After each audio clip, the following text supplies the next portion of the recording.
दोस्तों नमस्कार, स्वागत है आपका परीक्षा खबरी में। और आज है 24 मई 2020। महत्वपूर्ण परीक्षाओं से जुड़ी खबरें, करंट अफेयर्स हम सुबह के इस वीडियो में देखते हैं। आज हम 24 मई के साथ साथ पूरे 14 दिन का करंट अफेयर्स दोहराएंगे, रिवीजन करेंगे, क्योंकि पिछले हफ्ते हमने 7 दिनों का जो मैं करंट अफेयर्स देता हूँ रिवाइज करने के लिए वो नहीं दे पाया था। तो आज के इसी वीडियो में वो हो जाएगा, वो तेज़ी से हम देख लेंगे क्या क्या हमने पढ़ा एक बार। बाकी तो परीक्षा खबरी वीडियो में आप विस्तृत रूप से देख ही सकते हैं। परीक्षाओं जुड़ी ये खबर ये आ रही कि जैसे जैसे सरकार ढील दे रही है तो लॉकडाउन संबंधी जो ढील दी जा रही है, तो आयोग भी अब विचार कर रहा है कि अब ये भी कार्य अपना शुरू करे, परिणाम संबंधी और परीक्षा संबंधी। तो निकट भविष्य में कुछ आयोग कार्य कर सकता है। इस संदर्भ में आपको अच्छी खबरें मिल सकती हैं। फिलहाल UP-SSC अभी ठप पड़ा है, वहाँ चेयरमैन ही अभी नहीं आ रहे हैं। लखनऊ रेड जोन में है भी, तो वहाँ अभी कार्य उस ढंग से नहीं हो रहा है। अगर कुछ अपडेट वहाँ से मिलती है तो आपको देता हूँ, हवा में बात करने का कोई मतलब है नहीं। 24 मई की बात करें तो आज राष्ट्रमंडल दिवस, कॉमनवेल्थ डे मनाया जाता है। और कॉमनवेल्थ क्या है, राष्ट्रमंडल क्या है, उन राष्ट्रमंडल अर्थात उन राष्ट्रों का मंडल है, उन राष्ट्रों का समूह है जो कभी न कभी ब्रिटिश एम्पायर के अंतर्गत आते थे, अर्थात ब्रिटिश ताज के अंतर्गत आते थे। ब्रिटिश राज जहाँ जहाँ पर था, ठीक है, मैक्सिमम वही कंट्रीज़ हैं इसमें। मोजाम्बिक और UK को छोड़ दिया जाए तो जो 53 देश हैं इनमें वही सब हैं। हालांकि इसने कई देशों पर प्रतिबंध भी लगाया, बीच में पाकिस्तान पे लगाया था, जिम्बाब्वे पे काफ़ी समय से लगा रखा। इसके अलावा भी अन्य कई देशों पर इसने प्रतिबंध लगाया बीच बीच में। फिलहाल 53 देश इसमें सदस्य हैं, ये याद रखिएगा। और इसमें मोजाम्बिक UK को छोड़कर लगभग जितने सदस्य हैं ये कभी न कभी ब्रिटिश एम्पायर के अंतर्गत आते थे। इनको राष्ट्रमंडल कहा गया। पहले इनको ब्रिटिश एम्पायर मतलब कि कंट्रीज अंडर ब्रिटिश एम्पायर कहा जाता था, लेकिन भारत जैसे देशों को स्वीकार नहीं था इस रूप में रहना। स्वतंत्र जो देश थे उन्होंने इसका विरोध किया और बाद में इसका नाम राष्ट्रमंडल रख दिया गया। और इसके पीछे 3 जो पॉइंट्स हैं आपको याद रखना है एग्जाम के लिए। बल्फोर घोषणा, जहां पर इस तरह के राष्ट्रमंडल की, स्वतंत्र देशों से बने हुए राष्ट्रमंडल की एक परिणति के बारे में सोचा गया कि ऐसा राष्ट्रमंडल का समूह बने। इसके लिए पिछले कई वर्षों से प्रयास भी जारी थे, खेल आदि प्रतिस्पर्धाओं को बढ़ावा देने के लिए। दूसरा है वेस्टमिंस्टर की संधि, जहां पर यहाँ से ही आप कह सकते हैं कि कॉमनवेल्थ अर्थात राष्ट्रमंडल की स्थापना हुई। राष्ट्रमंडल की स्थापना 11 दिसंबर 1931 को। फिर लंदन घोषणा होती है और अपने वास्तविक स्वरूप में, आधुनिक स्वरूप में आता है 28 अप्रैल 1949 को। ये घोषणा होती है कब, जब भारत, पाकिस्तान, श्रीलंका जैसे नए जो स्वतंत्र देश हैं वो इसमें शामिल हो जाते हैं। तो इसका नया स्वरूप बनकर आता है 28 अप्रैल 1949 को। और यही कारण है कि पिछले वर्ष 2019 को 70वीं वर्षगांठ मनाई गई राष्ट्रमंडल की। राष्ट्रमंडल का जो है 70वीं वर्षगांठ कब मनाई गई, 2019 में। ये पूछ सकता है अगर इस संस्था से, इस संगठन से अगर सवाल आएगा तो। प्रत्येक 4 वर्ष में राष्ट्रमंडल खेल होते हैं, खेलों को बढ़ावा दिया जाता है। राष्ट्रमंडल दिवस के दिन भी खेल आदि प्रतिस्पर्धाओं संबंधित कार्यक्रम आयोजित किए जाते हैं। इनको बढ़ावा देने के लिए जागरूकता कार्यक्रम चलाए जाते हैं, अन्य कार्यक्रम चलाए जाते हैं। चौगम जो है दोस्तों, इनका सम्मेलन होता है, राष्ट्रमंडल के राष्ट्राध्यक्षों का सम्मेलन होता है, प्रत्येक 2 वर्षों में होता है ये, ठीक है। हाँ, लंदन घोषणा में ही ये घोषणा हो गई थी, ये निश्चित कर लिया गया था कि राष्ट्रमंडल की जो मुखिया होंगी वो ब्रिटेन की साम्राज्ञी होंगी, अर्थात एलिजाबेथ होंगी। तो इसकी राष्ट्रमंडल के जो प्रमुख होती हैं वो होती हैं एलिजाबेथ, अर्थात जो एलिजाबेथ एक उपाधि है ब्रिटेन की महारानी की, ठीक है। तो वहाँ की जो साम्राज्ञी होंगी या सम्राट होंगे वही इसके प्रमुख होंगे। इसका मुख्यालय जो है राष्ट्रमंडल का लंदन में है। और महत्वपूर्ण बात है कि राष्ट्रमंडल देशों का कोई चार्टर नहीं है। अगर ये पूछता है कि या स्टेटमेंट देता है कि राष्ट्रमंडल का चार्टर में ये है वो है, तो राष्ट्रमंडल का कोई ऐसा चार्टर है ही नहीं। जिस तरह यूनाइटेड नेशंस का चार्टर है, अन्य संस्थाओं का चार्टर होता है, तो इसका राष्ट्रमंडल का कोई चार्टर नहीं है। आइए, 11 मई को राष्ट्रीय प्रौद्योगिकी दिवस मनाया जाता है। किस उपलक्ष्य में? इस दिन भारत ने कामयाबी के झंडे गाड़े थे प्रौद्योगिकी के क्षेत्र में। क्या हुआ था, ऑपरेशन शक्ति जो परमाणु बम परीक्षण हुआ था उसका जो सफल परीक्षण हुआ था पोखरण 2 में। पोखरण 2 इसलिए कह रहा हूँ, पोखरण 1 अर्थात मई 1974 में भी एक परीक्षण हुआ था स्माइलिंग बुद्धा नाम से, इंदिरा गांधी के समय में, लेकिन वो छोटा परीक्षण था और उसमें भारत ने अपने आप को परमाणु शक्ति संपन्न देश घोषित नहीं किया था।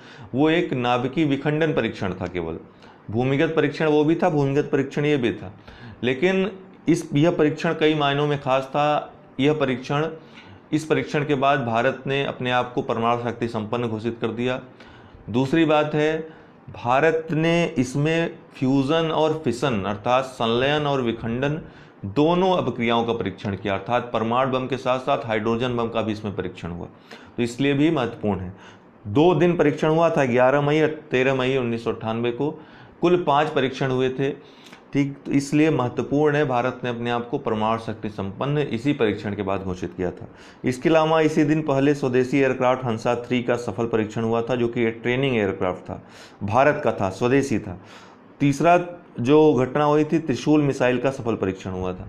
तो ये 3 बातें, त्रिशूल मिसाइल कम दूरी का जो मारक मिसाइल है, जमीन से हवा में मार करने वाला, तो त्रिशूल मिसाइल जो बहुत अति महत्वाकांक्षी उस समय मिसाइल था, इसका परीक्षण किया गया था।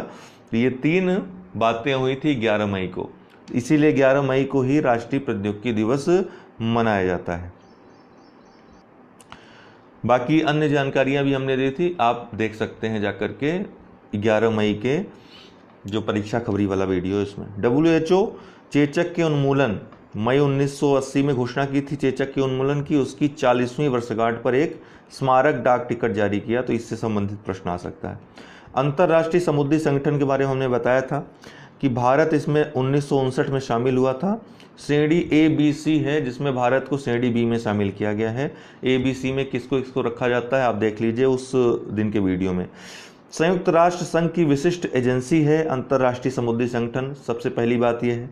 इसकी स्थापना 1948 में हुई थी अंतर सरकारी समुद्री सलाहकारी संगठन के रूप में, कहाँ पर, जेनेवा में हुई थी, और 1982 से इसको IMO अर्थात अंतर्राष्ट्रीय समुद्री संगठन कहा जाने लगा। इसका मुख्यालय लंदन में है दोस्तों, भले इसका ये रूप आया जो स्थापना हुई जिनेवा में, लेकिन इसका मुख्यालय लंदन में है, यूनाइटेड किंगडम में।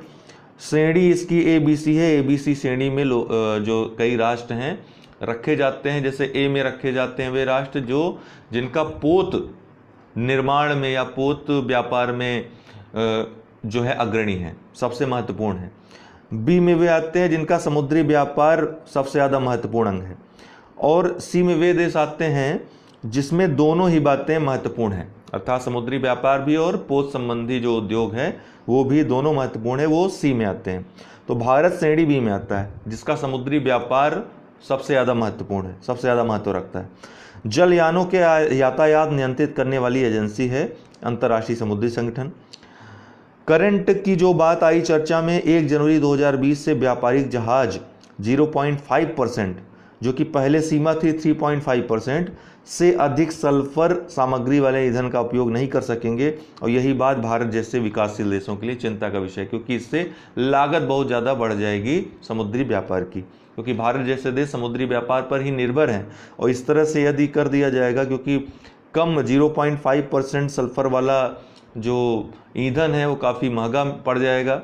हालांकि पर्यावरण की दृष्टि से अंतर्राष्ट्रीय समुद्री संगठन को जो लगा उसने निर्णय लिया, भारत जैसे देशों के लिए थोड़ा सा कठिनाई होगी, दाम काफ़ी बढ़ जाएंगे।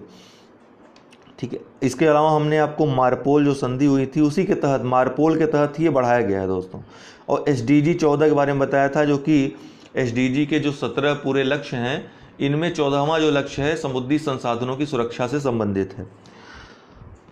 12 मई को अंतर्राष्ट्रीय नर्स दिवस था। आपको पता है कि इस वर्ष WHO के द्वारा अंतर्राष्ट्रीय नर्स और मिडवाइफ का वर्ष मनाया जा रहा है। तो अंतर्राष्ट्रीय नर्स दिवस के बारे में पूछ सकता है। फ्लोरेंस नाइटिंगेल के जन्म दिवस के अवसर पर 12 मई को जो है इनका जन्म हुआ था, और 1965 से इसको मनाया जाता है 12 मई से अंतर्राष्ट्रीय नर्स दिवस के रूप में। हमने आपको बताया था फ्लोरेंस नाइटिंगेल ने किस तरह से कार्य किया था क्रीमिया के युद्ध में। इन्होंने रात रात भर जागकर लोगों की सेवा की थी, और इन्होंने एक पुस्तक लिखी थी। पुस्तक का नाम क्या था आपको कमेंट बॉक्स बताना है, कई बार मैं बता चुका हूँ। तो पुस्तक लिखी थी, उस पुस्तक के आधार पर ही आगे की जो नर्सिंग, उस पुस्तक को नर्सिंग का बाइबल कहा जाता है और इनको नर्सिंग का जन्मदाता कहा जाता है, आधुनिक नर्सिंग का। ठीक है, लेडी विथ लैम्प भी कहा जाता है, क्योंकि रात रात बाहर जाकर, उस समय तो लाइट होती थी, बिजली होती नहीं थी, तो ये जो है लोगों के घाव ठीक करती थी, लोगों की सेवा करती थी रात रात भर जाकर लैम्प की रोशनी में, इसीलिए इनको लेडी विथ लैम्प कहा जाता था। तो ब्राउन डॉर्फ क्या है दोस्तों? तारों की तुलना में हल्के होते हैं, ग्रहों की तुलना में भारी होते हैं। ये सीधे पूछ सकता है आपसे। ब्राउन डॉर्फ, हाल ही में नासा ने अपने एक अभियान के तहत ब्राउन डॉर्फ को देखा। तो तारों की तुलना में ये हल्के होते हैं, ग्रहों की तुलना में भारी होते हैं, ब्राउन डॉर्फ। राष्ट्रीय सूअर अनुसंधान केंद्र, ये गुवाहाटी में है, असम में। आपको पता है कि सूअरों से संबंधित अभी हाल ही में एक रोग आया। कौन सा रोग आया? स्वाइन फ्लू आया। कौन स्वाइन फ्लू? अफ्रीकी स्वाइन फ्लू आया। जो नॉर्मल जो स्वाइन फ्लू होता है H1N1, उससे भिन्न होता है ये, क्योंकि H1N1 वो RNA वायरस से फैलता है, जबकि ये अफ्रीकी स्वाइन फ्लू जो है, ASF जो है, ये DNA वायरस है, ये DNA वायरस है। और दूसरी बात है, उस RNA वायरस की, अर्थात H1N1 की, स्वाइन फ्लू की, जिसको क्लासिकल स्वाइन फ्लू भी कहते हैं, उसकी वैक्सीन है बाजार में मौजूद, उसकी वैक्सीन खोजी जा चुकी है, वो क्योर की जा सकती है, जबकि अफ्रीकी स्वाइन फ्लू की अभी तक कोई वैक्सीन नहीं है और इसीलिए डेंजरस है। काफ़ी सूअरों की वहाँ पर मृत्यु हो गई असम में। तो राष्ट्रीय सूअर अनुसंधान केंद्र ये गुवाहाटी असम में स्थित है। स्वास्थ्य परिवार कल्याण मंत्रालय के साथ मिलकर के इस क्षेत्र में कार्य कर रहा था, अर्थात अफ्रीकी स्वाइन फ्लू को भगाने के लिए, इसलिए चर्चा में आया। मारपोल के बारे में हमने बताया था, international convention for the prevention of pollution from ships 1973 as modified by the protocol of 1978। इसको 73/78 भी कहते हैं, और ये लागू हुआ था 2 अक्टूबर 1983 को। मारपोल, इसी के तहत जो है समुद्री यातायात संबंधी नियंत्रण नियम और समुद्री सुरक्षा, पर्यावरणीय सुरक्षा संबंधित नियम कानून बनाता है IMO, ठीक है, जो अंतर्राष्ट्रीय समुद्री संगठन है वो। 13 मई को दोस्तों, 13 मई को कोई महत्वपूर्ण दिवस नहीं था, इसलिए हमने यहाँ चर्चा नहीं की है। 12 मई को क्या होता है? प्रधानमंत्री 20 लाख करोड़ की पैकेज की घोषणा करते हैं, जो कि GDP का 10% है। और यह घोषणा जो है आत्मनिर्भर भारत बनाने के लिए, एक अभियान शुरू करने के लिए प्रधानमंत्री ने की थी कि भारत आत्मनिर्भर बने, और यहाँ पर कहीं ना कहीं स्वदेशी को बल देने की बात कही गई थी। और ये पैकेज जो था, ये कुल पैकेज था, अर्थात अभी तक RBI द्वारा घोषित, वित्त मंत्री द्वारा घोषित और खुद प्रधानमंत्री द्वारा घोषित, उस सब को मिला करके, और इसके अतिरिक्त इस दिन जो है जो घोषित हुआ था, को मिला के 20 लाख करोड़ की पैकेज की घोषणा इन्होंने की थी। ये 5 स्तंभों की बात करते हैं इसमें, इकोनॉमी, इंफ्रास्ट्रक्चर, सिस्टम, डेमोग्राफी और डिमांड की। SDG लक्ष्य, इसके बारे में विस्तृत जानकारी हमने उस दिन के वीडियो में दी है। अगर एक्सप्लेन करने लगे हैं दोस्तों तो काफ़ी लंबा वीडियो हो जाएगा, ये रिवीजन वीडियो है, तो रिवीजन की तरह ही देखें। SDG लक्ष्य के बारे में बात करें तो संधारणीय और सतत विकास लक्ष्य हैं ये, जो कि संयुक्त राष्ट्र द्वारा निर्धारित किए गए हैं। सहस्त्राब्दी विकास लक्ष्य को प्रतिस्थापित करता है ये, जो कि 2000 से 2015 तक था। इसमें 8 लक्ष्य थे, 18 उद्देश्य थे, जबकि संयुक्त राष्ट्र का वैश्विक विकास लक्ष्य जो 2015 से 30 तक का है, यह इसमें 17 लक्ष्य और 169 विशिष्ट लक्ष्य या उद्देश्य हैं। किसमें? SDG लक्ष्य में, और इनको 2030 तक प्राप्त करना है। कुल 17 लक्ष्य, 169 विशिष्ट लक्ष्य हैं। ये 17 लक्ष्य कौन कौन से हैं याद रखिएगा एकदम क्रम से। SDG 1 है गरीबी, SDG 2 भूख, खाद्य सुरक्षा, पोषण, टिकाऊ कृषि, और SDG 3 है स्वास्थ्य, सुरक्षा, जीवन, SDG 4 है शिक्षा, SDG 5 है लैंगिक समानता, सशक्तिकरण, SDG 6 में स्वच्छ जल है, जो कि 2019 में पूछा गया था PCS में। SDG 7 में ऊर्जा है। SDG 8 समावेशी सतत विकास, रोजगार, यहाँ से एक प्रश्न आना तय है, इसलिए मैं बता रहा हूँ आपको। SDG 9 औद्योगिकरण, बुनियादी ढांचे, SDG 10 असमानता, SDG 11 टिकाऊ शहर, मानव बस्तियों से संबंधित, जो कम से कम लागत में मानव बस्तियाँ अच्छी से अच्छी क्वालिटी की तैयार की जा सकें। उसके बाद आता है SDG 12 स्थायी खपत, उत्पादन पैटर्न, SDG 13 जलवायु परिवर्तन को कम करना, SDG 14 सतत विकास हेतु महासागरीय संसाधनों की सुरक्षा, अभी हमने आपको जो बताया। 15 में जैव विविधता, पारिस्थितिकी तंत्र की सुरक्षा, 16 में न्याय और 17 में सतत विकास हेतु वैश्विक भागीदारी। तो ये आपको याद रखना है, एग्जाम में पूछेगा ही पूछेगा। 14 मई को कोई खास दिवस नहीं था। इस दिन जो करंट अफेयर से देखते हैं, सोहराई खोबर पेंटिंग जो कि झारखंड की, और तेलिया रूमाल जो कि तेलंगाना का है, इसको जीआई टैग इन दोनों को प्रदान किया गया। जीआई टैग के बारे में हमने आपको बताया था। कौन प्रदान करता है? मुंबई में स्थित है वो संगठन, उसका मुख्यालय, उसका पूरा नाम क्या है? CGPDTM है। उसका फुल फॉर्म आप बताएंगे, किसमें बताएंगे? कमेंट बॉक्स में। फियर ऑफ गॉड, ये पुस्तक अगर आपको इसके बारे में ज़्यादा जानकारी चाहिए CGPDTM के बारे में, तो यह 14 मई का जाकर के आप वीडियो देखें परीक्षा खबरी वाले प्लेलिस्ट में। फियर ऑफ गॉड पुस्तक, ये बोमदेवरा S चंद्रवन वधान की नई पुस्तक है। इनकी पुस्तकें काफ़ी फेमस हो जाती हैं जब ये निकालते हैं, तो फियर ऑफ गॉड इनकी नई पुस्तक है। पूछ सकता है, एक बार और पूछा है इनके पुस्तक के बारे में। फीफा अंडर 17 महिला विश्व कप जो नवंबर 2020 में भारत में होना था, अब फरवरी मार्च 2021 में भारत में होगा। तो भारत में ही होगा, लेकिन अब फरवरी मार्च 2021 में होगा। पहले इसको स्थगित करने की घोषणा कोविड-19 की वजह से कर दी गई थी। वहीं फीफा अंडर 20 महिला विश्व कप ये जनवरी फरवरी 2021 में पनामा कोस्टारिका में होगा। ठीक है, तो ये अमेरिका में होगा। State of the world nursing report 2020 जो कि पहली रिपोर्ट है WHO तथा इंटरनेशनल काउंसिल ऑफ नर्स और द ग्लोबल नर्सिंग नाउ अभियान के द्वारा ये रिपोर्ट जारी की गई है। इससे संबंधित सारी जानकारी मैंने उक्त दिन के वीडियो में दी है, तो आप 14 मई का वीडियो अवश्य एक बार देख लें पूरा। चैंपियंस, ये क्या है? Creation and harmonious application of modern process for increases the output and national strength. ये एक पोर्टल है जो कि MSME सूक्ष्म और लघु उद्योग विकास सूक्ष्म मध्यम और लघु उद्योग मंत्रालय द्वारा विकसित किया गया है। चैंपियंस नेशनल स्ट्रेंथ को बढ़ावा देने के लिए पोर्टल है ये। ठीक है। 15 मई को विश्व परिवार दिवस वर्ल्ड फैमिली डे मनाया जाता है। संयुक्त राष्ट्र ने 1993 में घोषणा की थी इससे संबंधित, और 1994 से प्रत्येक 15 मई को विश्व परिवार दिवस मनाया जाता है। विश्व फैमिली डे मनाने का उद्देश्य है परिवार के महत्व के बारे में लोगों को बताना, समझाना, जागरूकता फैलाना। तंजावुर नेति वर्क्स और आराम बाबुर वुड नक्काशी, ये दोनों तमिलनाडु के हैं प्रोडक्ट्स, और इनको भी GI टैग प्रदान किया गया।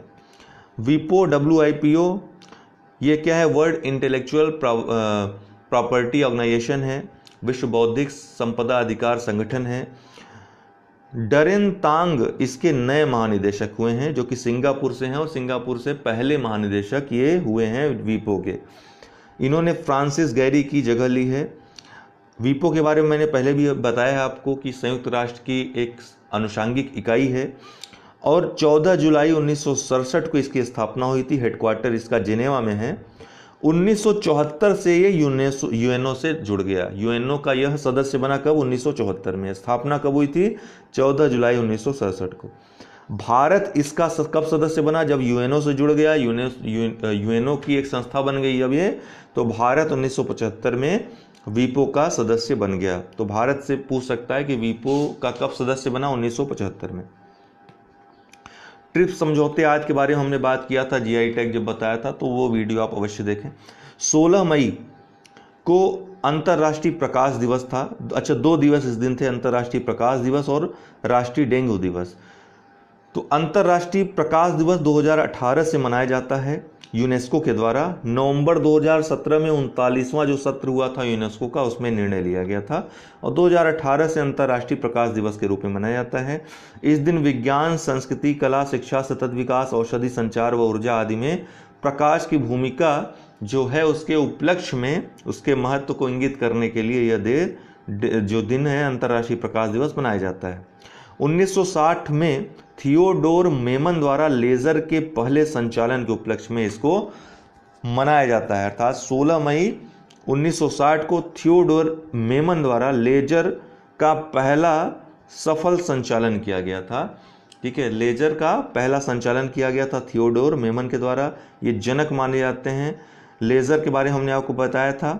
लाइट एम्प्लीफिकेशन होती है, light amplification by stimulated emission of radiation. इसमें प्रकाश को एक रेखीय बनाया जाता है, कोहेरेंट बनाया जाता है। ठीक है, तो उसकी उक्ति थी और थियोडोर मेमन ने सबसे पहले संचालन किया था, इसीलिए उनके इसी उपलक्ष्य में अब लेजर का उपयोग आप देख रहे हैं जीवन के प्रत्येक क्षेत्र में, युद्ध से लेकर के आपके चिकित्सा से लेकर, चिकित्सा में तो बहुत सारा उपयोग है लेज़र का, आँख से लेकर के कैंसर तक का उपचार लेज़र के द्वारा किया जा रहा है, तो इसका बड़ा उपयोग है। इसी के उपयोग को इंगित करने के लिए अंतर्राष्ट्रीय प्रकाश दिवस मनाया जाता है। राष्ट्रीय डेंगू दिवस की बात करें तो स्वास्थ्य व कल्याण मंत्रालय भारत सरकार इसको मनाती है प्रत्येक 15 मई को। और राष्ट्रीय ये हड्डी का बुखार कहा जाता है। डेंगू वायरस जो है DENV 1240 सीरोटाइप अर्थात इसमें 4 प्रकार के वायरस होते हैं और मादा एडीज इजिप्टी के काटने से फैलता है, ये इसकी वाहक है। ये अक्सर दिन के समय काटती है और गंदे स्थानों जो जहाँ गंदा जल इकट्ठा होता है वहाँ पे अक्सर ये पाई जाती है। राष्ट्रीय वेक्टर जनित रोग नियंत्रण कार्यक्रम निदेशालय ये किससे संबंधित है? डेंगू और मलेरिया आदि जो वेक्टर जनित जो बीमारियां हैं अर्थात जो फैलती हैं किसी जंतु के माध्यम से, उनको नियंत्रित करने के लिए कार्यक्रम चलाता है ये निदेशालय, जो कि दिल्ली में स्थित है, जो कि डेंगू की निगरानी व रोकथाम हेतु नोडल केंद्र है। न सिर्फ डेंगू बल्कि मलेरिया और जापानी इंसेफ्लाइटिस आदि के भी रोकथाम के लिए ये नोडल केंद्र है यह संस्था। न्यू डेवलपमेंट बैंक और विश्व बैंक दोनों ने अलग अलग भारत को $1-1 बिलियन का ऋण दिया, तो ये महत्वपूर्ण है, पूछा जा सकता है। रॉबर्ट एजोवेडो WTO के प्रमुख हैं, जो कि इन्होंने इस्तीफा दे दिया। 1 वर्ष कार्यकाल इनका बचा हुआ था, 1 वर्ष पूर्व ही इन्होंने इस्तीफा दे दिया, तो अमेरिका का काफ़ी भारी दबाव था, इन्होंने इस्तीफा देते वक्त ये बोला। बाकी आप न्यू डेवलपमेंट बैंक, विश्व बैंक के बारे में हमने विस्तृत चर्चा की है, आप वो वीडियो देख सकते हैं। वैश्विक ऊर्जा, इसीलिए मैं कहता हूँ आप डेली अगर वीडियो देखेंगे तो आपका तैयार होता चलेगा, क्योंकि रिवीजन वीडियो में हम सिर्फ जो करंट की घटनाएं जो होती हैं उन्हीं को हम एक बार फिर से देख लेते हैं, रिवीजन कर लेते हैं। वैश्विक ऊर्जा संक्रमण सूचकांक वर्ल्ड इकोनॉमिक फोरम द्वारा जारी होता है। इस बार का जो 2020 का जारी हुआ, स्वीडन इसमें लगातार तीसरे वर्ष पहले स्थान पर रहा, दूसरे स्थान पर स्विट्जरलैंड और तीसरे स्थान पर फिनलैंड। भारत का जो इसमें स्थान रहा 74वां रहा। 17 मई को विश्व दूरसंचार दिवस मनाया जाता है। विश्व संचार व सामाजिक सूचना दिवस भी इसको कहते हैं, बाद में सामाजिक सूचना भी इसमें जोड़ दिया गया। तो 17 मई 1865 को हुआ क्या था? अंतर्राष्ट्रीय दूरसंचार संघ की स्थापना हुई थी, उसी के उपलक्ष्य में 1969 से इसको मनाया जाता है। लेकिन 2005 में यूनाइटेड नेशन जो जनरल असेंबली है, संयुक्त राष्ट्र महासभा है, उसने विश्व दूरसंचार व सामाजिक सूचना इसमें जोड़ दिया, दिवस के रूप में 17 मई को मनाने की घोषणा कर दी। और 2006 से इसको इसी रूप में अर्थात विश्व संचार व सामाजिक सूचना दिवस के रूप में मनाया जाता है। इस बार की जो थीम रही कनेक्ट 2030 SDG हेतु ICT, ये इसकी थीम रही। 18 मई को विश्व संग्रहालय दिवस मनाया जाता है। 18 मई 1883 को यूएनओ ने 18 मई को विश्व संग्रहालय दिवस के रूप में मनाने का निर्णय लिया था।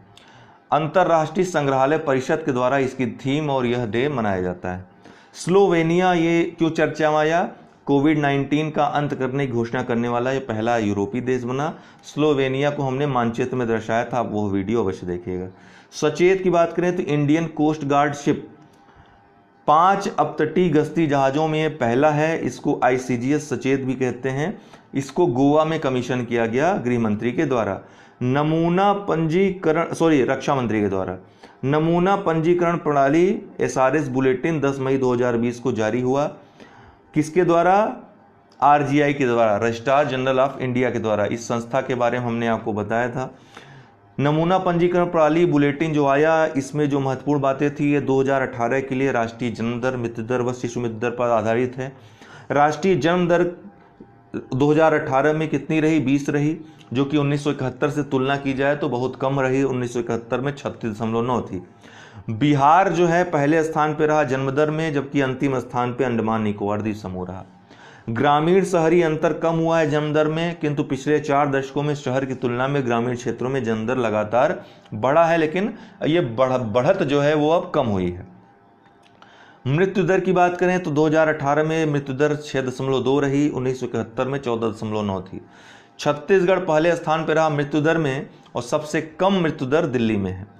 शिशु मृत्यु दर इन्फेंट मोर्टेलिटी रेट जो है दोस्तों 2018 में ये 32 रहा, 1971 में ये 129 था, तो काफ़ी कम हुआ है।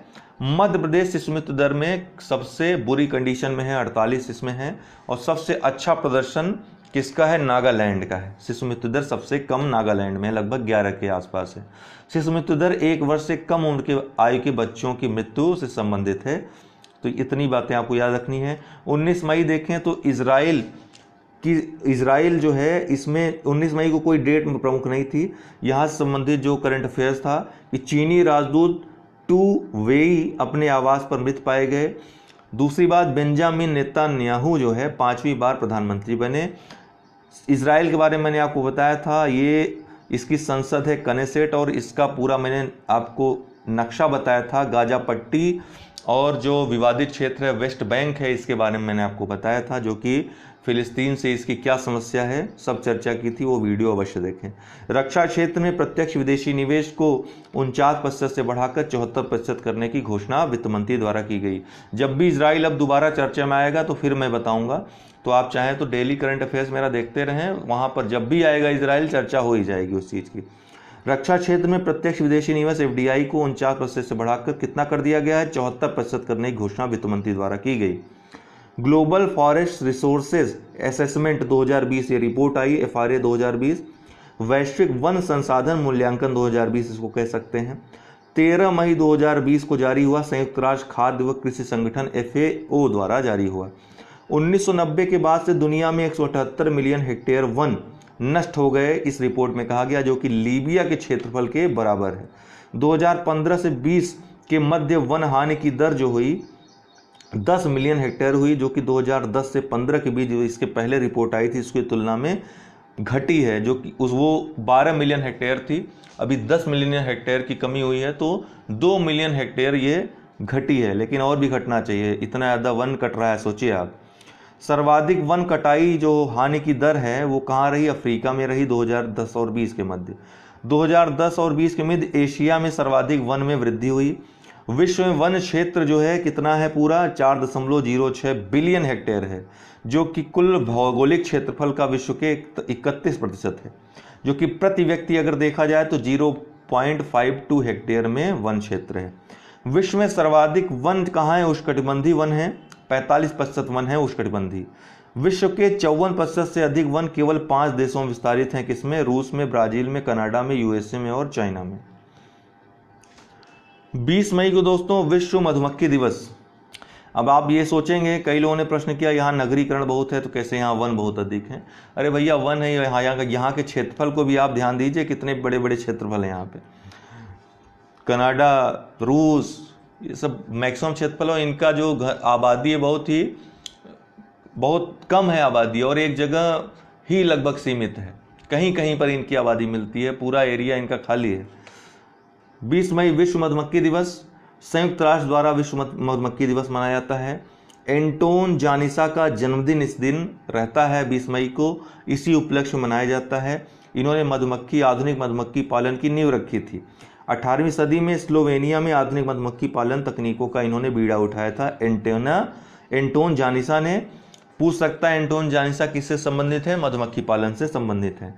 विश्व माप विज्ञान दिवस भी इसलिए इसी दिन मनाया जाता है, मेट्रोलॉजी दिवस। 20 मई 1875 को मीटर कन्वेंशन पर हस्ताक्षर हुए थे, इसी उपलक्ष्य में इसको मनाया जाता है। इसको कन्वेंशन ड्यू मेट्रे भी कहते हैं, क्योंकि फ्रांस में यह हुआ था मीटर कन्वेंशन, और फ्रांसीसी भाषा में ही इसको कन्वेंशन ड्यू मेट्रे कहते हैं। इस दिन 3 संगठनों का उदय हुआ था। भार व माप पर सामान्य सम्मेलन CGPM, जो कि सेवर्स फ्रांस में स्थित है। भार व माप पर अंतर्राष्ट्रीय ब्यूरो, जो कि BIPM है, सेब्रे फ्रांस में स्थित है। और तीसरा भार व मापन पर अंतर्राष्ट्रीय समिति CIPM, ये भी फ्रांस में अवस्थित है। अम्फान तूफान, ये अम्फान का अर्थ होता है आकाश, और थाईलैंड ने यह नाम दिया है। बंगाल की खाड़ी में आया हुआ तूफान है, इसमें बंगाल में इसमें भयंकर तबाही इसने मचा रखी, बंगाल उड़ीसा में। तो पश्चिम बंगाल उड़ीसा तट से टकराया है, ये सुपर साइक्लोन में बदल गया आने के बाद और 1999 के बाद से आया हुआ दूसरा, या 1999 के बाद से पहला सुपर साइक्लोन जो है ये आया है भारत में। सकटकर समिति चर्चा में रही, क्यों? सीमावर्ती बुनियादी ढांचा बनाने संबंधी समिति की सिफारिशें लागू हुई। तो सकटकर समिति किससे संबंधित है? सीमावर्ती बुनियादी ढांचा, जो सड़क पुल आदि जो है आधारभूत संरचना सीमा पर विकसित किया जाए, इससे संबंधित सिफारिशें की थी, जिसको लागू कर दिया केंद्र सरकार ने। 73वीं विश्व स्वास्थ्य सभा 18 मई 2020 को वीडियो कॉन्फ्रेंसिंग के माध्यम से संपन्न हुई। और इसी के बाद आपको पता है कि माननीय जो स्वास्थ्य मंत्री हर्षवर्धन है, इनको WHO की जो स्वास्थ्य विश्व स्वास्थ्य संगठन के कार्यकारी बोर्ड का इनको अध्यक्ष चुन लिया गया, माननीय हर्षवर्धन जी को। इस तरह से भारत कार्यकारी बोर्ड में शामिल हुआ और अध्यक्ष चुन लिया जाना ये भारत के लिए गर्वान्वित करने की बात है। कम से कम इस समय जो कोविड-19 का कहर चल रहा है, ऐसे समय में भारत को इतना महत्वपूर्ण पद दिया जाना ये वाकई अच्छी बात है। प्रधानमंत्री ई विद्या कार्यक्रम ये महत्वपूर्ण है, भारत सरकार द्वारा शुरू किया गया। कक्षा 1 से कक्षा 12 तक के छात्रों को समर्पित ऑनलाइन डिजिटल कार्यक्रम है, उनको शिक्षा प्रदान करने के लिए। पुलित्जर पुरस्कार 2020 ये इस बार का काफ़ी विवादित रहा, क्योंकि भारत की छवि धूमिल करने का प्रयास कहीं ना कहीं किया गया प्रायोजित ढंग से। लेकिन बाद में कलई खुल गई, जो गलत चीज़ें पेश की गई थी वो धीरे धीरे सामने आई कि ये फेक चीज़ें किस तरह से प्रस्तुत की गई भारत को बदनाम करने के लिए।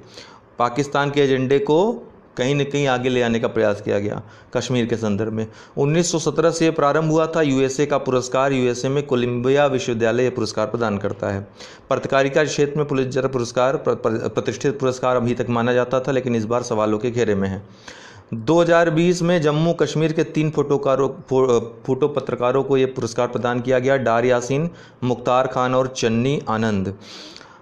ये तीनों ही एक विदेशी पत्रकार एजेंसी से जुड़े हुए हैं और इनका जो है कुछ विवादित इन्होंने तस्वीरें पोस्ट की थी, जिनके लिए ही इनको ये पुरस्कार प्रदान किए गए हैं। इसके बारे में हमने चर्चा की थी, उक्त वीडियो में आप देख सकते हैं। 20 मई के 21 मई को दोस्तों आतंकवाद रोधी दिवस, राष्ट्रीय आतंकवाद रोधी दिवस मनाया जाता है।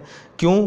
21 मई 1991 के दिन श्री पेरम्बदूर में तमिलनाडु में पूर्व प्रधानमंत्री भारत के श्री राजीव गांधी की हत्या की गई थी, इसीलिए ये इस दिन आतंकवाद रोधी दिवस इन्हीं की याद में मनाया जाता है।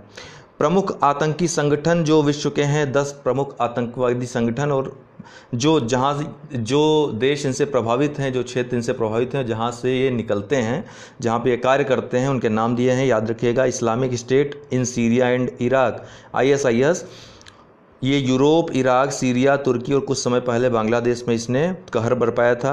अलकायदा ये लादेन का था, जिसको अमेरिका ने एबटाबाद में 2011 में मार गिराया था। तब से अमेरिका का दावा है कि अब इसको समाप्त कर दिया गया है फिलहाल, फिर भी इसकी छुटपुट जो घटनाएं इसके द्वारा सामने आती रही हैं। 2011 में एबटाबाद में लादेन के खात्मे के साथ छीड़ हो गया है। तालिबान 1994 में मुल्ला मोहम्मद उमर ने स्थापित किया था। अफगानिस्तान पर कब्जा करने हेतु ये संगठन बना था। बोको हराम नाइजीरिया का है, ये आतंकवादी संगठन है। अफगानिस्तान, पाकिस्तान, इराक, सीरिया और नाइजीरिया इससे प्रभावित हैं। लश्कर तैयबा ये भारत और पाकिस्तान इससे प्रभावित हैं और पाकिस्तान में रहकर कार्य करता है। पाकिस्तान में ये अच्छे कार्यों के लिए भी जाना जाता है। इसका जो मुखिया है, इस संगठन का नाम जो आया था, हाफिज़ सईद का नाम आप सुना होगा, ये उसी हाफिज़ सईद का ये संगठन है लश्कर तैयबा, और इसका मुंबई हमले में इसी का हाथ था। अल शाबान 2006 में इसकी स्थापना हुई सोमालिया में, ठीक है। और केन्या में इसने 2015 में जब बड़ा हमला किया था स्कूली छात्रों पर, तब से ये काफ़ी चर्चा में आ गया था। तहरीक तालिबान पाकिस्तान, ये पाकिस्तान, अफगानिस्तान इससे प्रभावित हैं। इसका जो मोटो था पाकिस्तान की सरकार को समाप्त करना।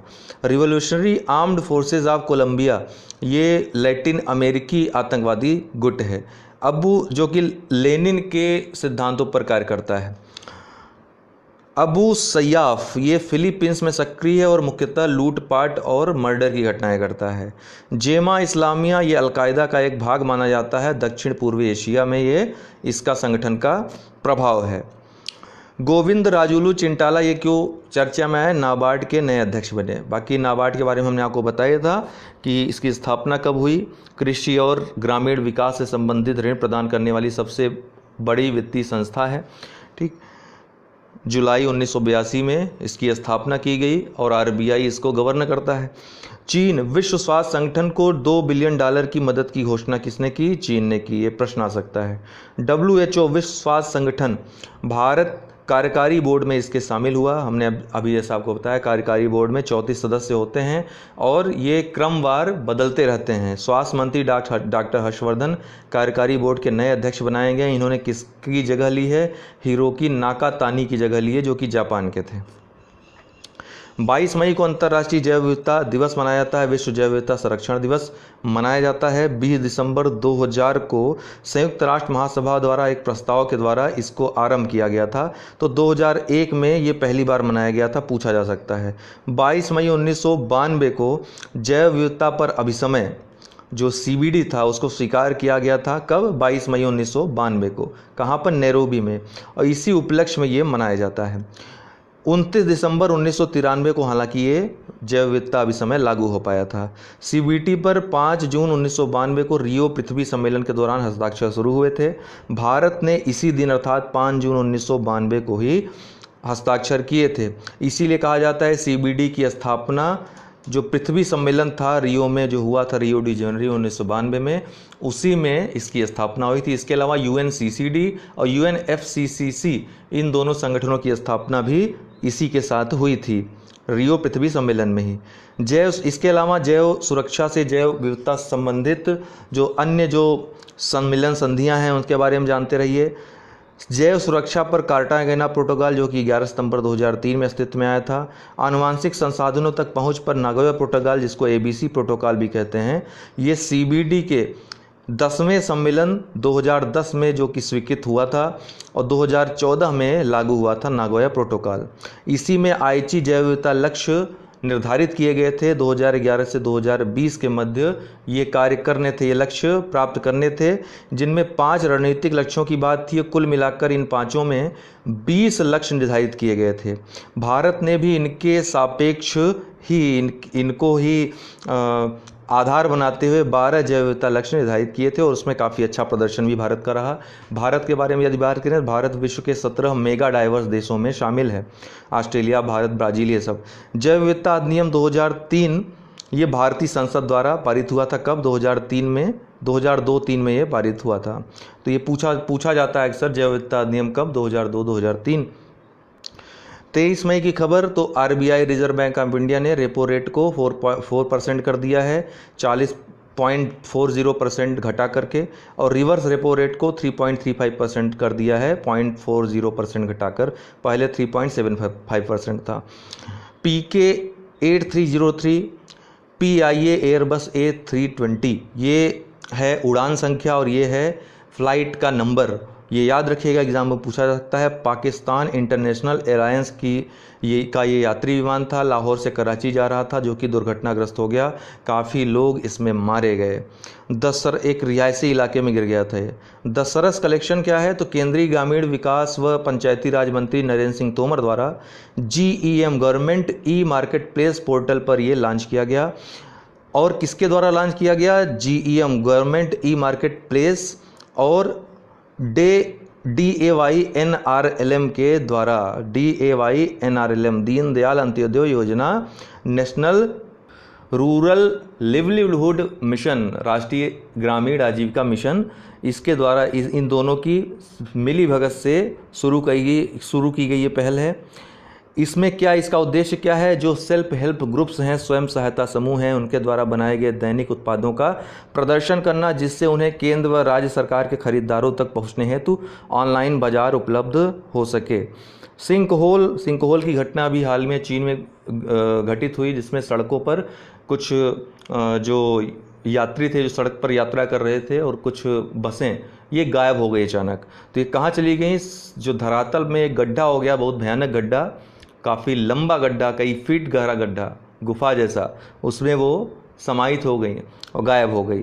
तो ये क्या होता है? जहाँ पर जल से गलने वाली चट्टानें ज़्यादा पाई जाती हैं, तो वर्षा आदि की वजह से या फिर जल नीचे अगर बहुत ज़्यादा प्रवाहित हो जाए किसी कारणवश, भूमिगत जल, तो गड्ढा जो है बड़ा रूप ले लेता है, और इस तरह से कोई अगर उस पर भार पड़ता है तो ज़मीन खिसक जाती है और वो उसमें समा जाता है। तो इसको ही सिंक होल की घटना कहते हैं। विश्व के कई देशों में ये घटना घटित होती है, लेकिन चीन में अभी हाल ही में ये खतरनाक घटना घटी, जिसके कारण ये चर्चा में आया। सिंक होल के बारे में पूछा जा सकता है।